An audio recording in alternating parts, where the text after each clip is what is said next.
year you were 115th in kickoff coverage. You're currently number 5. You were actually number 1 going into last week.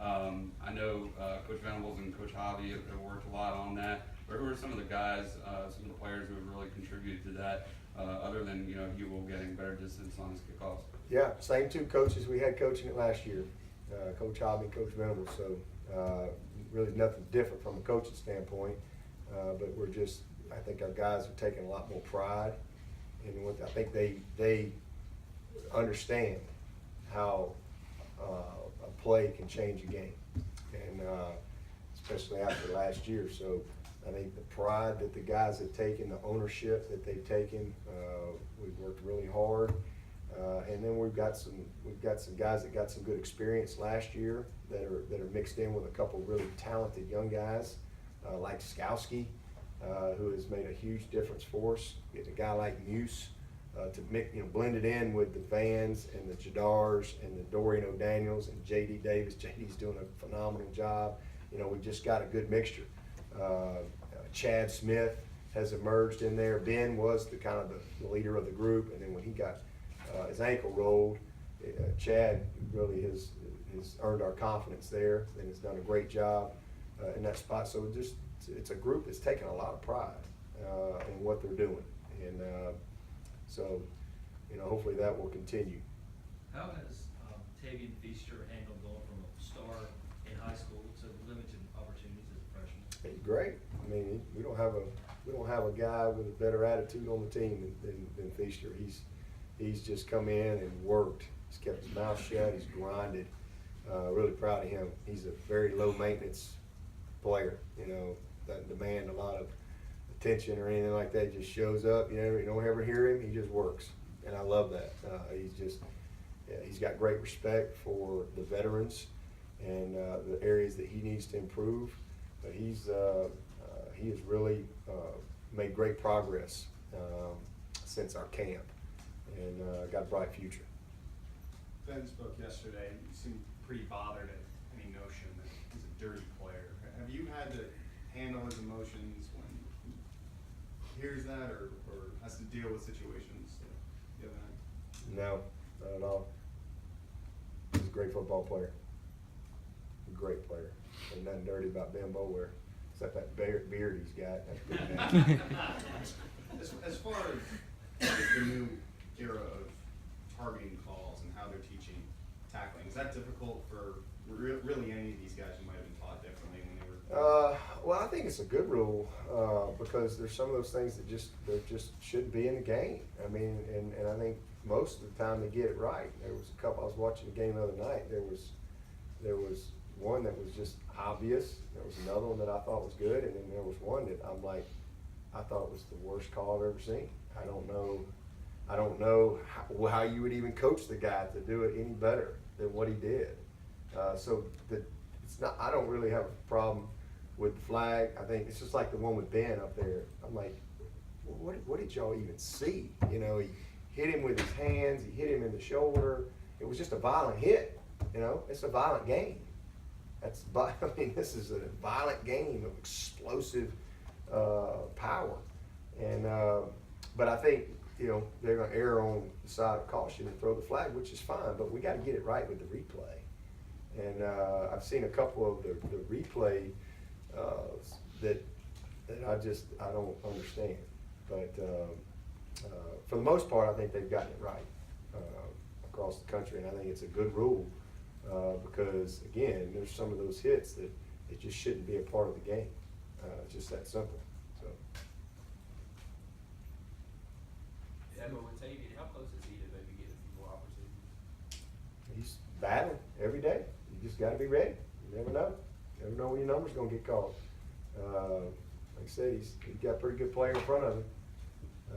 Wayne only had 9 carries the other night, 100 and something yards. So we got a lot of good players that deserve opportunity to play, and he just got to be ready and keep working and take advantage of his opportunities.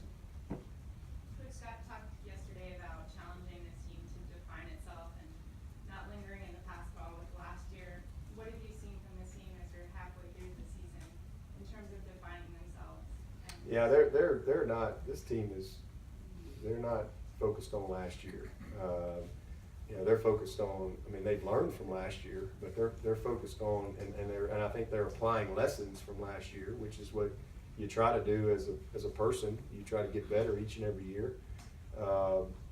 But this is the 2016 team. This is a 2016 journey. And, they are where they wanted to be. They're not satisfied. They know that we've got a lot of areas that we can improve upon. And that's what our focus is.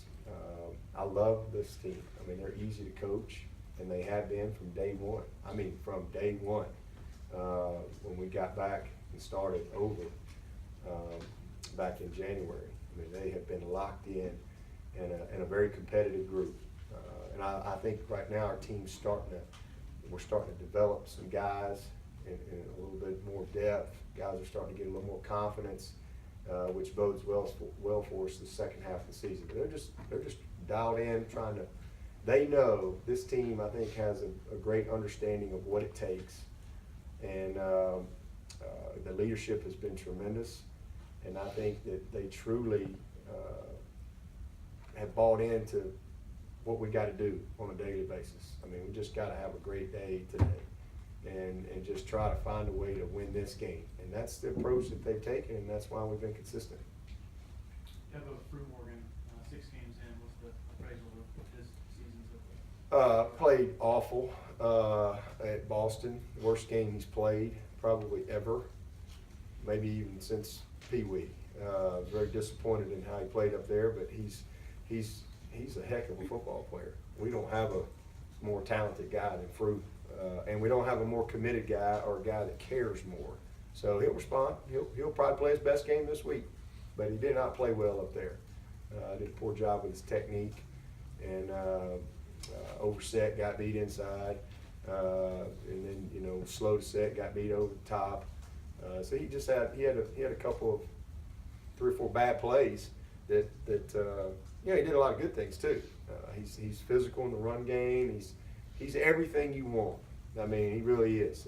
You gotta understand, he's a first-time starter. He started 6 games in his career here, and gonna be a great player, man. But again, what I care about is how guys respond, and nobody has more pride in their performance than Jake. That I know. So, hey, coach him, point out his mistakes. Let's go get better. And I don't really have to worry about him because I know he will. He'll probably come back and have his best game of the year this week. 'Cause that's just who he is. That's his DNA. But did not play well the other night. But he's done a good job for us over the course of the season. That's for sure. Your staff always talks about how you challenge them to get better as well.